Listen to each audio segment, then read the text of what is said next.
Hi hello investors. इस video के अंदर हम जो है एक वेल्थ मैनेजमेंट कंपनी के बारे में डिस्कशन करेंगे और कंपनी का नाम है नुवामा वेल्थ मैनेजमेंट। अगर आप देखोगे तो इंडिया के अंदर जो है वेल्थ मैनेजमेंट जो है ओवरऑल लेवल पे एक बहुत बड़ा मेगा ट्रेंड देखने मिल रहा है, क्योंकि इंडिया के अंदर आपके जो number of HNIs है, अल्ट्रा एच एन आईज है, वो जो है कॉन्स्टेंटली इंक्रीज होते जा रहे हैं। ओवरऑल अगर हम यूएस से कंपेयर करें तो इंडिया का जो इन्वेस्टमेंट होता है इक्विटी के अंदर, वो जो है कंपैरेटिवली बहुत कम है एज कम्पेयर टू आपकी यूएस और बाकी कंट्रीज। तो जब हम इंडिया की बात करें तो इंडिया के अंदर एज ऑफ नाउ इक्विटी ही अभी जनरलाइज हो रहा है। तो जब हम अल्टरनेटिव इन्वेस्टमेंट की बात करें तो ये भी जो है एक बहुत बड़ा मार्केट बनकर आता है। तो ऑल ओवर द वर्ल्ड अगर हम देखें तो आपका जो ग्लोबली आपका जो alternative investment at percentage of AUM है इन कंपनीज का, वो जो है 15% के आसपास बनकर आता है। और इंडिया के केस में यही एयूएम जो है 7% के आसपास बनकर आता है। अगर हम एआईएफ एयूएम टू जीडीपी देखें तो वो ग्लोबली 9% का बनकर आता है और इंडिया में 2% का बनकर आता है। इसका ये मतलब है कि इंडिया के अंदर अभी भी ग्रोथ रनवे जो है वो कंपैरेटिवली बहुत ज़्यादा है एज कम्पेयर टू आपकी बाकी कंट्रीज। जब हम mutual fund AUM to GDP ratio की बात करें तो यूएस के अंदर जो है ये रेशियो 92% का बनकर आता है और इंडिया के अंदर अगर आप देखोगे तो सिर्फ 18% का बनकर आता है। तो टेलविंड्स क्या है इस सेक्टर के अंदर, एक बॉस आपके जो एलोकेशन है एचएनआई के और अल्ट्रा एचएनआई के, वो जो है अल्टरनेटिव के तरफ हमें इंक्रीज होते हुए दिखेंगे। आप सोचो कि यार अगर आपके पास बहुत पैसा पड़ा हुआ है तो आप कुछ पैसा इक्विटी में डालोगे, कुछ पैसा डेट में डालोगे। ये तो हम नॉर्मल इन्वेस्टर्स की बात हो गई। लेकिन आप अगर अल्ट्रा एचएनआई इन्वेस्टर्स हो, आपका पोर्टफोलियो अगर 200 300 400 करोड़ का है, तो आप सोचोगे कि यार मेरे पास इतना पैसा है तो मैं बस इक्विटी और डेट में नहीं डालूंगा, मैं गोल्ड में भी थोड़ा पैसा डाल दूंगा या बाकी अल्टरनेट इन्वेस्टमेंट एसेट्स के अंदर जो है पैसा डाल दूंगा। अब इसके साथ-साथ लोग जो है कॉन्स्टेंटली ज़्यादा रिटर्न्स एक्सपेक्ट कर रहे हैं आपकी वेल्थ मैनेजमेंट कंपनी से। इसलिए तो आप वेल्थ मैनेजर को पैसा दोगे कि यार आपका जो वेल्थ मैनेजर है ना, वो आपको कंपैरेटिवली ज़्यादा रिटर्न लेकर आ जाए। तो यहाँ पे अगेन अगर आप देखोगे तो लोग जो है अल्फा के लिए सर्च कर रहे हैं। और सप्लाई साइड में क्या ट्रेंड बनकर आते हैं ओवरऑल वेल्थ मैनेजमेंट इंडस्ट्री के अंदर, कि देखो कंपनीज जो है नए पे नए प्रोडक्ट्स लेकर आ रही है। अब आनंद राठी अगर आप देखोगे, आनंद राठी वेल्थ को जब आप रीड करोगे तो ये कंपनी जो है ज़्यादा प्रोडक्ट्स नहीं है इनके पास, ये 1 2 3 प्रोडक्ट्स के ऊपर ही जो है काम करती है। एक इनका इक्विटी के प्रोडक्ट्स है, कुछ डेट के प्रोडक्ट्स है और कुछ जो है इनके स्ट्रक्चर्ड प्रोडक्ट्स है। और उस पे ही जो है हमें कंपनी की ग्रोथ देखने मिल रही है। लेकिन जब हम नुवामा जैसी कंपनीज देखते हैं, मोतीलाल जैसी कंपनीज देखते हैं, तो इन कंपनीज के अंदर क्या होता है कि ये लोग जो है सिर्फ 2 प्रोडक्ट्स ही नहीं, ये लोग बहुत सारे प्रोडक्ट्स के ऊपर फोकस कर रहे हैं, क्योंकि ये different different type of clients को जो है कैटर करते हैं। और इसके साथ-साथ जो लोग इन्वेस्ट कर रहे हैं पैसा स्टॉक मार्केट के अंदर या बाकी एसेट क्लासेस के अंदर, वो जो है कॉन्स्टेंटली इंक्रीज़ होते जा रहा है। और जो पहले का ट्रेंड था कि यार इंडिया का पैसा जो है एफडी के अंदर ही इन्वेस्टेड रहेगा, वो भी जो है चेंज होते जा रहा है। तो यहाँ पे अगर हम Q1 FY26 के हाइलाइट्स की बात करें कंपनी की, तो इनके जो क्लाइंट एसेट्स हैं वो जो है हमें 19% वाई-ओवाई से इंक्रीज़ होते हुए देखने मिले। और इसके साथ-साथ कंपनी की टॉप लाइन जो है एज़ ऑफ Q1 FY26 हमें जो है 15% से इंक्रीज़ होते हुए देखने मिली है। अब नुवामा के केस में अगर मैं बात करूँ तो पहले नुवामा के अंदर जो है हमें कंपैरेटिवली फास्टर ग्रोथ देखने मिल रही थी। अगर आप 2025 में जाकर देखते हो तो नुवामा की टॉप लाइन के अंदर हमें जो है 40-50% का ग्रोथ देखने मिल रहा था। लेकिन as of now fast forward to आपका 2025 के अंदर आप देखोगे, मतलब FY26 के अंदर, तो यहाँ पे जो ग्रोथ है ना टॉप लाइन की, वो रिड्यूस हो गई है। क्यों? क्योंकि पहले कैपिटल मार्केट वाला जो डिवीजन बनकर आता है ना कंपनी का, वो बहुत अच्छा परफॉर्म कर रहा था। कंपनी की मैक्सिमम सेल जो है हमें कैपिटल मार्केट से आती हुई देखने मिल रही थी। लेकिन अभी क्या हो गया है, देखो मार्केट के अंदर जो सेंटीमेंट्स है आपके, वो नेगेटिव हो चुके हैं। ट्रम्प ने टैरिफ लगा दिया। अब इसके साथ-साथ ओवरऑल अगर आप ऑल ओवर द वर्ल्ड पे देखोगे तो इंडिया का जो मार्केट है, वो one of the most under performing market बनकर आता है। मतलब एज़ ऑफ नाउ आप देखो यूएस का मार्केट बहुत अच्छा कर रहा है, टैरिफ लगने के बाद भी। पाकिस्तान का मार्केट जो है ऑल टाइम हाई पे बैठा हुआ है। चाइना वगैरह जैसी कंट्रीज जो है उनके भी मार्केट अच्छे कर रहे हैं। लेकिन एशिया में अगर आप देखोगे तो इंडिया का जो मार्केट है ना, वो बहुत ज़्यादा अंडर परफॉर्म कर रहा है। तो आपके कैपिटल मार्केट के सेक्टर के अंदर जो सेंटीमेंट्स है ना, वो बहुत ज़्यादा खराब है एज़ ऑफ नाउ। तो इसलिए अगर आप देखोगे तो कैपिटल मार्केट वाले सेगमेंट के अंदर कंपनी को जो पहले बहुत ज़्यादा स्ट्रॉन्ग ग्रोथ देखने मिल रही थी, अब वो ग्रोथ जो है कंपनी की रिड्यूस हो चुकी है। तो इसलिए अगर आप देखोगे तो नुवामा की जो सेल्स ग्रोथ है वो पहले 40-50% से जो है अब सेल्स ग्रोथ कंपनी की 15 टू 18% के पास आ चुकी है। ये जो है हमें नुवामा के अंदर देखने मिला। अब इसके साथ-साथ पहले कंपनी को बहुत ज़्यादा सॉलिड ऑपरेटिंग लेवरेज भी देखने मिल रहा था, तो इनका जो ऑपरेटिंग लेवरेज है ना, वो भी जो है अभी रिड्यूस हो चुका है। तो ये एज़ ऑफ नाउ नुवामा के अंदर सिनेरियो चल रहा है। फिर इसके साथ-साथ जब आप कोई भी वेल्थ मैनेजमेंट कंपनीज़ ट्रैक करते हो, हम कोई भी कंपनी ट्रैक करें, हमें आइडिया चाहिए कि हमें उस कंपनी के अंदर क्या ट्रैक करना है। नहीं तो सिर्फ माइंडलेसली कॉन-कॉल रीड कर जो है कोई पॉइंट नहीं बनता है। तो अगर हम वेल्थ मैनेजमेंट कंपनी को ट्रैक करें तो हमें जो है उस कंपनी के अलग-अलग वर्टिकल्स ट्रैक करने चाहिए। तो यहाँ पे नुवामा के कौन से वर्टिकल्स बनकर आते हैं, एक इनका वेल्थ मैनेजमेंट वाला वर्टिकल है, एक इनका एसेट मैनेजमेंट वाला वर्टिकल है, जो इनका थर्ड वर्टिकल है वो है एसेट सर्विसेज वाला वर्टिकल और जो इनका फोर्थ वर्टिकल बनकर आता है वो है इनका कैपिटल मार्केट्स वाला वर्टिकल। तो एज़ ऑफ नाउ यही कैपिटल मार्केट वाला जो वर्टिकल है, हमें वहाँ पे स्लो डाउन देखने मिल रहा है और इनका जो एसेट मैनेजमेंट वाला बिज़नेस है, वो जो है कंपनी बहुत ज़्यादा फ़ास्ट ग्रो कर रही है। तो वो बिज़नेस जो है हमें 37% वाई-ओ-वाई लेवल पे जो है ग्रो होते हुए दिखा है, एज़ कम्पेयर टू आपका Q1 FY25 और Q1 FY26। अगर हम Q1 FY25 को Q1 FY26 से कंपेयर करें, तो बॉस ये जो है एक राइट कंपैरिज़न भी नहीं होगा। रीज़न ये बनकर आता है देखो कि देखो Q1 FY25 जब चल रहा था और Q2 FY25 जब चल रहा था, तब आपके कैपिटल मार्केट के जो सेंटीमेंट थे, वो बहुत ज़्यादा पॉजिटिव थे। मार्केट जो था बुल रन में था उस टाइम पे। बट अभी जो है हमें मार्केट के अंदर टाइम करेक्शन देखने मिल रहा है, प्राइस करेक्शन देखने मिल रहा है। तो ये दोनों करेक्शन की वजह से कैपिटल मार्केट वाला डिवीज़न अब भी नहीं परफ़ॉर्म कर रहा है। और देखो कैपिटल मार्केट वाली सारी कंपनीज़ जो है ना साइक्लिकल कंपनीज़ बनकर आती है। मतलब क्या कि जब मार्केट अच्छा परफॉर्म करता है, जब बुल रन चलती है ना मार्केट में, तब ये कैपिटल मार्केट वाली सारी कंपनीज जो है बहुत अच्छा परफॉर्म करती है, बहुत ज़्यादा स्ट्रॉन्ग ऑपरेटिंग लेवरेज मिलता है, सेल्स के अंदर बहुत ज़्यादा स्ट्रॉन्ग ग्रोथ देखने मिलती है।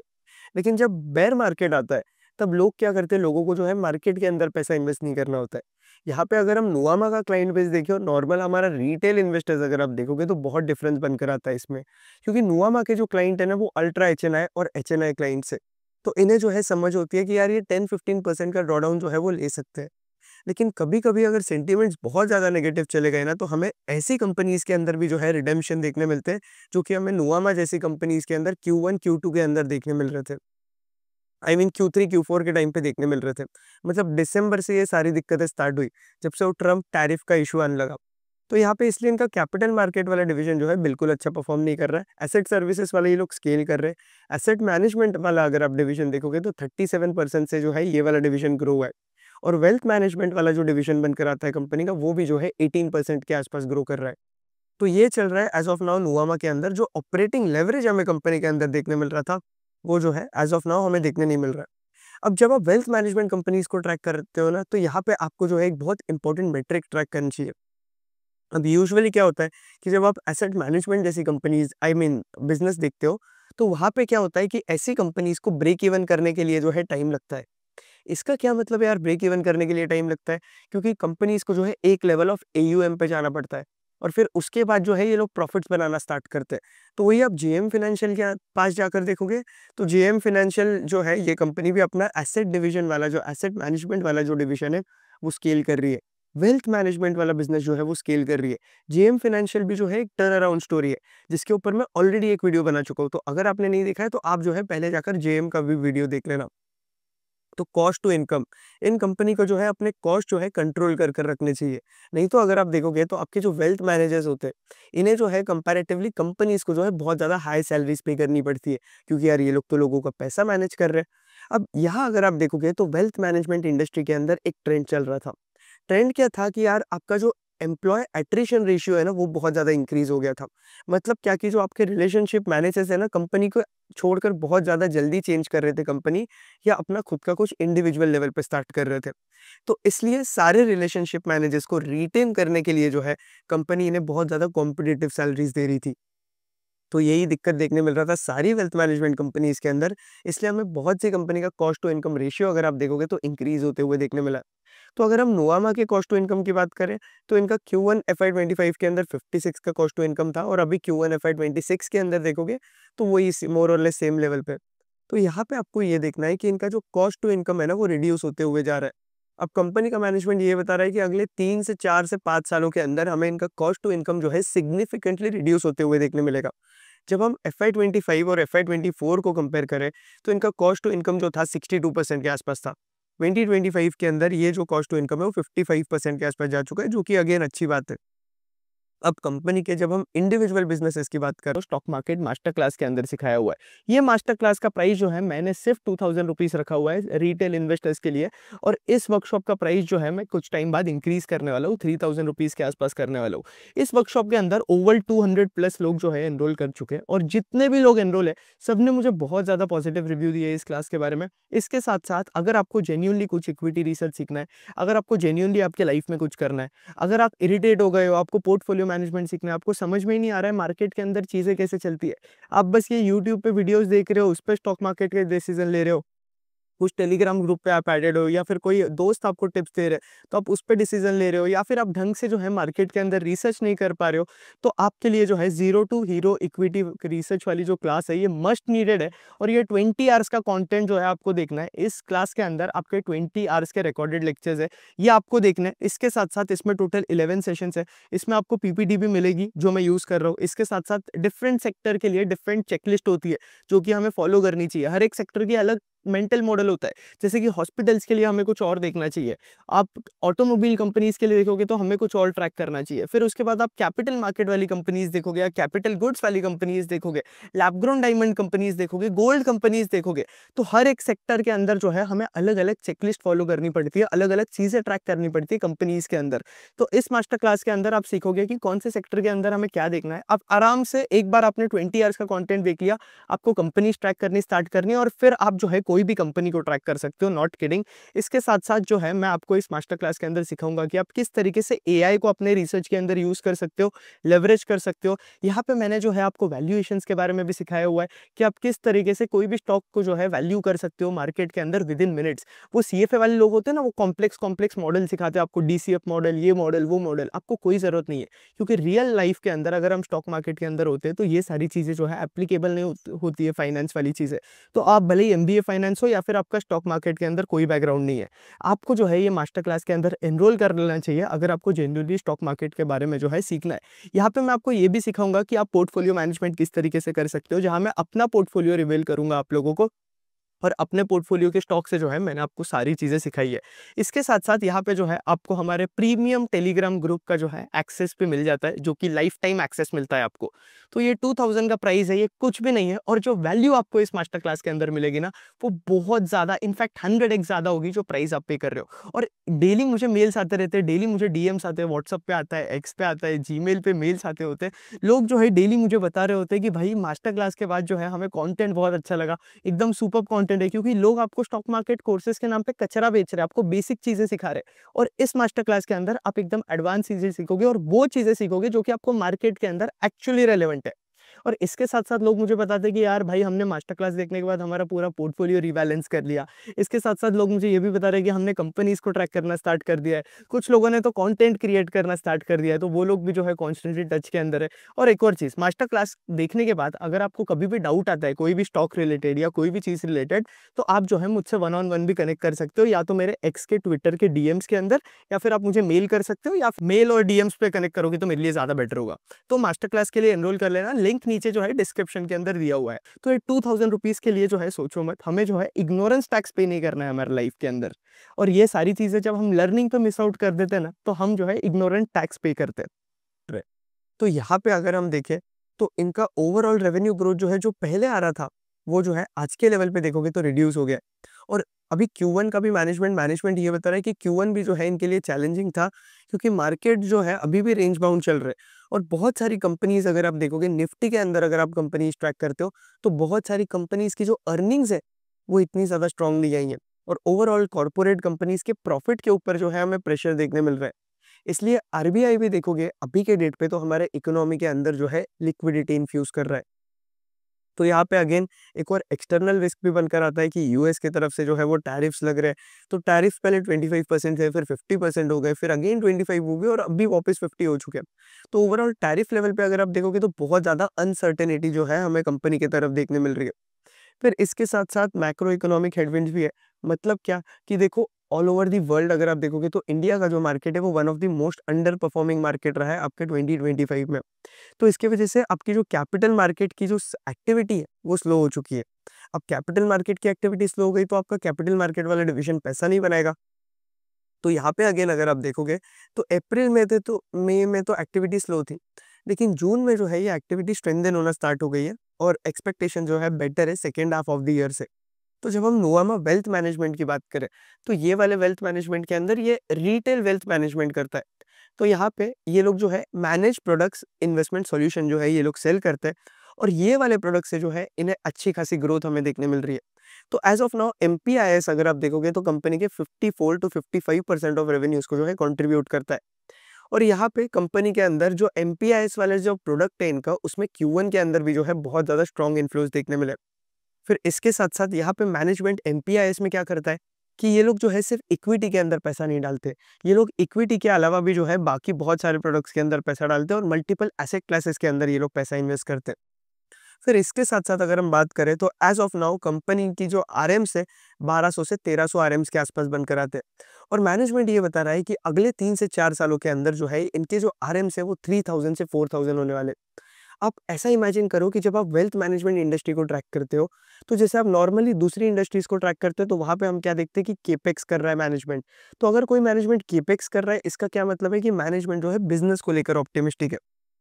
तो जब आप वेल्थ मैनेजमेंट कंपनीज ट्रैक कर रहे हो ना तब आप जो है नंबर ऑफ आरएम्स ट्रैक करो। जितने ज्यादा नंबर ऑफ आरएम्स ये लोग इंक्रीज कर रहे हैं इसका ये मतलब है कि उतने ज्यादा ऑप्टिमिस्टिक है ये लोग इंडस्ट्री को लेकर। तो यहाँ नुवामा बता रहा है कि ये लोग 1200 आरएम से जो है 3000 से 4000 आरएम्स के आसपास जाने वाले, जो कि एक बहुत इंटरेस्टिंग गाइडेंस है।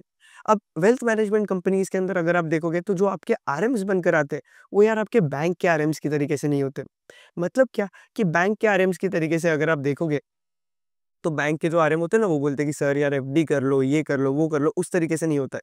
वेल्थ मैनेजमेंट वाले आरएम जो है अपने क्लाइंट का पहले सोचते हैं। ये लोग बहुत अच्छी रिलेशनशिप बिल्ड करके रखते हैं अपने क्लाइंट्स के साथ और इनके क्लाइंट्स बहुत बार बहुत से केसेस में ऐसा भी देखने मिला है कि आरएम ने कंपनी चेंज कर दी तो क्लाइंट भी कंपनी चेंज कर लेता है। तो ऐसा भी होता है क्योंकि इतनी अच्छी रिलेशनशिप जो है ये लोग क्लाइंट के साथ बिल्ड करते हैं, अल्ट्रा एचएनआई फैमिलीज के साथ बिल्ड करते हैं ताकि ये लोग उन्हें गाइड कर सके कि यार उन्हें अपना पैसा कहाँ इन्वेस्ट करना चाहिए। तो इसलिए वेल्थ मैनेजमेंट के जो आरएम्स होते हैं वो कंपैरेटिवली बहुत ज़्यादा स्मार्टर होते हैं और वो बहुत ज़्यादा बेटर रिलेशनशिप बिल्ड कर पाते हैं अपने क्लाइंट के साथ। तो अगर आप देखोगे तो नुवामा प्राइवेट वाले डिवीजन की बात करें तो यहाँ पे जो क्लाइंट के एसेट्स है वो हमें जो है 17% से ग्रो होते हुए दिखे। जब आप ऐसी कंपनीज को ट्रैक कर रहे हो जैसे कि मोतीलाल नुवामा हो गया तो आपको जो है यहाँ पे रिकरिंग रेवेन्यूज ट्रैक करने हैं। तो जितना ज्यादा इन कंपनीज के अंदर रिकरिंग रेवेन्यूज का जो शेयर है वो इंक्रीज होते जाएगा उतना ज्यादा इन कंपनीज के लिए जो है बेटर होगा। क्योंकि कंपनीज क्या कर रही है, कंपनीज को अपने रेवेन्यूज के अंदर से जो कैपिटल मार्केट वाली साइक्लिकलिटी है ना वो रिड्यूस करनी है। आपके रेवेन्यू जो है दो टाइप के बनकर आते हैं, एक है आपका ट्रांजैक्शनल रेवेन्यू और दूसरा जो है आपका रिकरिंग रेवेन्यू। तो जब हम ट्रांजैक्शनल रेवेन्यूज की बात कर रहे हैं तो ट्रांजैक्शनल रेवेन्यूज के अंदर अगर आप देखोगे तो ये वो टाइप के रेवेन्यूज होते हैं जहाँ पे आप जितना ज्यादा ट्रांजैक्शन करोगे उतना ज्यादा आपके पास पैसा आएगा। तो जब मार्केट की एक्टिविटी स्लो हो जाती है तो आपके ट्रांजैक्शन रेवेन्यू से जो पैसा आ रहा है वो भी स्लो हो जाता है। लेकिन ये जो है हमें रिकरिंग रेवेन्यूज के अंदर नहीं देखने मिलता है। अब रिकरिंग रेवेन्यूज मतलब क्या कि आप जो है कंपनी को कंटिन्यूअसली पैसा दे रहे हो। यूजुअली ये तब होता है कि जब आप कोई रिसर्च का प्रोडक्ट जो है कंपनी से ले रहे हो, कि आप उनके इक्विटी रिसर्च रिपोर्ट्स वगैरह के लिए सब्सक्राइब कर रहे हो या फिर आप उस कंपनी के अंदर बहुत सारी सर्विसेज प्रोवाइड करते हैं लोग रिकरिंग रेवेन्यूज के लिए। तो जितना ज्यादा रिकरिंग रेवेन्यूज का शेयर इंक्रीज होते जाएगा उतनी ज्यादा साइक्लिकलिटी जो है इन कंपनीज के अंदर रिड्यूस होते जाएगी। सॉरी यार गला खराब है मेरा एक्चुअली आज। तो यहाँ पे अगेन अगर आप देखोगे तो एसेट मैनेजमेंट वाले डिवीजन की बात करें तो ये वाला डिवीजन जो है कंपनी का बहुत अच्छा परफॉर्म कर रहा है और यहाँ पे हमें जो है 54% का ग्रोथ देखने मिला है कंपनी के एयूएम के अंदर और इनका एयूएम जो है एज ऑफ नाउ 11,800 करोड़ के आसपास जा चुका है। इसके साथ-साथ ये लोग जो है रियल एस्टेट फंड के ऊपर भी ये लोग कुछ काम कर रहे हैं, तो वहाँ से भी जो है इनके अच्छे खासे रेवेन्यूज़ आ सकते हैं एफवाई 26 के अंदर, जहाँ इनकी 2 बड़ी प्रॉपर्टी की डील होने वाली है, एक दिल्ली के अंदर होने वाली है और एक जो है चेन्नई के अंदर होने वाली है। अब यहाँ पे अगेन कंपनी जो है 2000 से 2200 करोड़ के आसपास रेज़ करने वाली है कमिंग 6 टू 9 मंथ्स के अंदर। ये चल रहा है एज़ ऑफ नाउ कंपनी के एसेट मैनेजमेंट डिवीजन के अंदर। फिर एसेट सर्विसेज वाले डिवीजन की बात करें, तो अब एसेट सर्विसेज क्या होता है? यहाँ पे अगर आप कैपिटल मार्केट के डिवीजन के साथ देखोगे तो कंपनी जो है आपके कैपिटल मार्केट सर्विसेज के अंदर भी काम करती है। अब एसेट सर्विसेज के अंदर ये जो है कस्टोडियन वाली सर्विसेज प्रोवाइड करते हैं। तो नुवामा के अंदर एक बहुत इंटरेस्टिंग चीज़ हमें जो है Q4 से देखने मिल रही है कि इनका जो कैपिटल मार्केट वाला डिवीजन है ना वो इतना अच्छा परफॉर्म नहीं कर रहा है। लेकिन इनका जो कस्टोडियन वाला डिवीज़न है ना, वो बहुत अच्छा परफ़ॉर्म कर रहा है। तो जितना ज़्यादा इनका कस्टोडियन वाला डिवीज़न अच्छा परफ़ॉर्म करेगा ना, उतनी ज़्यादा इनकी जो साइक्लिकैलिटी है कंपनी की, वो रिड्यूस होते जाएगी। तो यहाँ पे इनका एसेट सर्विसेज़ वाला डिवीज़न अगर आप देखोगे, तो हमें जो है यहाँ 46% की ईयर ऑन ईयर ग्रोथ देखने मिली है और कैपिटल मार्केट वाले डिवीज़न के अंदर हमें जो है डिग्रोथ देखने मिल रही है। अब जितना ज़्यादा इनका जो कस्टोडियन वाला सर्विसेज़ वाला बिज़नेस जो है वो अच्छा परफ़ॉर्म करेगा, उतना ज़्यादा री-रेटिंग देखने का जो है हमें ज़्यादा चांस बनकर आता है नुवामा के अंदर। तो ये एक इंटरेस्टिंग चीज़ चल रही है नुवामा में। और आगे जाकर अब Q1 के अंदर भी अगर आप देखोगे तो इनके कस्टमर वाले डिवीज़न ने, कस्टोडियन वाले डिवीज़न ने बहुत अच्छा परफ़ॉर्म किया था। Q4 के अंदर भी इनके कस्टोडियन वाले डिवीज़न ने बहुत ज़्यादा सॉलिड परफ़ॉर्मेंस दिखाया था हमें। तो ओवरऑल इनका जो कस्टोडियन वाला बिज़नेस जो है ना, हमें वहाँ कंसिस्टेंसी देखने मिल रही है। अब कोई अगर सोच रहा है कि कस्टोडियन वाला डिवीज़न होता क्या है? तो यहाँ पे जो है आप कस्टोडियन मतलब क्या होता है? आप जो है इसे रखवाला की तरीके से समझ सकते हो। तो जो क्लाइंट के शेयर्स वग़ैरह है, कंपनी के शेयर्स वग़ैरह है, जो आपके बाकी कुछ है जैसे कि इंडिया के अंदर, तो यहाँ पे जो भी आपके जो है पोर्टफोलियो मैनेजर्स बड़े-बड़े या फिर बड़े-बड़े फर्म्स जो है प्राइवेट फर्म्स इंडिया के अंदर आते हैं। तो यहाँ पे आपको क्या देखने मिलता है कि जो आपके कस्टोडियन की जो नीड है ना, वो कॉन्स्टेंटली इंक्रीज़ होते जा रही है। क्योंकि आपका वेल्थ मैनेजमेंट वाला डिवीज़न, एसेट मैनेजमेंट वाले डिवीज़न और ये सारी चीज़ें जो है एकदम कॉन्स्टेंटली इवॉल्विंग इंडस्ट्री के अंदर है। तो ये बनकर आता है इनका कस्टोडियन वाला बिज़नेस। अब एक और बहुत बड़ा प्रॉब्लम नुवामा के केस में हमें देखने मिल रहा था, इनका जेन स्ट्रीट वाले से क्या रिलेशन है। अब जेन स्ट्रीट का आपको पता ही है कि यार इंडियन मार्केट के अंदर इन्होंने जो है घपला किया हुआ है, इसलिए सेबी ने जो है इन्हें पनिश किया था। लेकिन यहाँ नुवामा ये बता रहा है कि इनका जो टॉप 5 क्लाइंट्स जो इनके रेवेन्यूज़ आते हैं ना, कोई भी क्लाइंट 5 या 10% के ऊपर जो है रेवेन्यूज़ कंट्रीब्यूट नहीं करता है। और टॉप 5 क्लाइंट से जो है इनके सिर्फ 5 टू 10% ऑफ रेवेन्यूज़ आते हैं कंसोलिडेटेड लेवल पे। तो एक भी क्लाइंट अगर कंपनी को छोड़ देता है तो कंपनी के रेवेन्यूज़ पे जो है इतना ज़्यादा इम्पैक्ट नहीं आता है। अब एज़ ऑफ नाउ अगर हम जेन स्ट्रीट की बात कर रहे हैं, तो वहाँ पे सेबी ने जो है उनके ट्रेडिंग पे रोक लगाई थी। बट फिर अब न्यूज़ ये आ रहा है कि सेबी जो है फिर से उनकी ट्रेडिंग जो है स्टार्ट कर देगा मार्केट के अंदर। तो यहाँ पे जेन स्ट्रीट का इम्पैक्ट क्या होगा कंपनी के ऊपर कि अगर जेन स्ट्रीट ट्रेड नहीं कर रहा है, तो कंपनी की जो एसेट सर्विसेज वाली जो ग्रोथ है ना, वो लो टू मिड डबल डिजिट के आसपास रहेगी। लेकिन अगर जेन स्ट्रीट फिर से ट्रेड करता है, तो इनकी ग्रोथ जो है हाई डबल डिजिट के आसपास भी जा सकती है। तो ये एक इंटरेस्टिंग चीज़ हो जाती है। तो ये जेन स्ट्रीट वाला जो इम्पैक्ट बनकर आता है, कंपनी को जो है इतना ज़्यादा इफेक्ट जो है इससे नहीं देखने मिलेगा और इतना ज़्यादा फ़र्क नहीं पड़ने वाला है कंपनी को जेन स्ट्रीट से। थोड़ी बहुत ग्रोथ रिड्यूस हो जाएगी। ओवरऑल नुवामा के केस में अगर आप देखोगे तो यार ये लोग जो है आराम से गाइड कर रहा है मैनेजमेंट कि ये लोग आराम से 20 टू 25% के आसपास जो है सीएजीआर के आसपास इनकी इंडस्ट्री ग्रो कर सकती है। तो ये लोग आराम से रेवेन्यूज और प्रॉफिट जो है इनके 20-25% सीएजीआर के आसपास ग्रो कर सकते हैं। एज ऑफ नाउ नुवामा का अगर हम पीई जाके देखें तो 22 के आसपास पीई बनकर आता है। तो आप जो है यहाँ से नुवामा का फॉरवर्ड पी भी कैलकुलेट कर सकते हो। हालाँकि आपको एक चीज़ ध्यान रखनी पड़ेगी कि नुवामा जो है एक साइक्लिकल प्ले, तो जब मार्केट्स अच्छा परफ़ॉर्म करेगा, सेंटिमेंट्स अच्छे रहेंगे, तब हमें ये कंपनी जो है बहुत ज़्यादा स्ट्रॉन्ग अर्निंग्स ग्रोथ रिपोर्ट करते हुए देखने मिलेगी। लेकिन जब मार्केट खराब परफ़ॉर्म कर रहा है, तो इनकी अर्निंग्स ग्रोथ भी जो है इफ़ेक्ट हो जाएगी। तो इसलिए आपको साइक्लिकैलिटी एस्पेक्ट का जो है सारी कैपिटल मार्केट कंपनीज़ के अंदर जो है ध्यान रखकर चलना पड़ेगा। फिर इसके साथ-साथ ओवरऑल आपकी जो वेल्थ मैनेजमेंट इंडस्ट्री है ना, वो भी 15% के आसपास जो है ग्रो करने वाली है, 15 टू 20% के आसपास। और अगेन यहाँ अगर आप देखोगे, तो इनका जो पेनिट्रेशन है ना, वो एज़ ऑफ नाउ मैनेजमेंट क्या बता रहा है कि वेल्थ मैनेजमेंट इंडस्ट्री जो है एक्सपेक्टेड है कि इनका जो पेनिट्रेशन है, वो 15% से और ज़्यादा इंक्रीज़ हो जाएगा इन कमिंग डिकेड। तो ये एक इंटरेस्टिंग चीज़ हो रही है। इसके साथ-साथ नुवामा जो है ये लोग आईटीए वाले बिज़नेस के अंदर भी एंटर कर रहे हैं। तो यही हुआ नुवामा के Q1 FY 26 के कॉन्फ्रेंस कॉल के अंदर। कंपनी बहुत ज़्यादा इंटरेस्टिंग है। ओवरऑल स्कोप री-रेटिंग का अभी भी कंपनी के अंदर हमें जो है इंटरेस्टिंग लगता है। तो मैं सजेस्ट करूँगा कि आप लोग जो है नुवामा को जाकर रीड करो। मुझे मोतीलाल वगैरह जैसे जो प्लेयर्स बनकर आते हैं उनसे नुवामा जो है कंपैरेटिवली बेटर लगता है। तो यही था नुवामा के बारे में हमारा वीडियो। होपफुली आपको वीडियो पसंद आया होगा। वीडियो पसंद आया लाइक करना, कंटेंट पसंद आ रहा है चैनल सब्सक्राइब करो और इसके साथ-साथ इक्विटी रिसर्च मास्टर क्लास का लिंक जो है डिस्क्रिप्शन में दिया हुआ है। तो अगर आपने अभी तक रजिस्टर नहीं किया हुआ है तो लिंक नीचे डिस्क्रिप्शन में डायरेक्ट मास्टर क्लास के लिए जो है रजिस्टर कर लेना। That's it. आयुष मर्दा साइनिंग ऑफ। जय हिंद, जय भारत।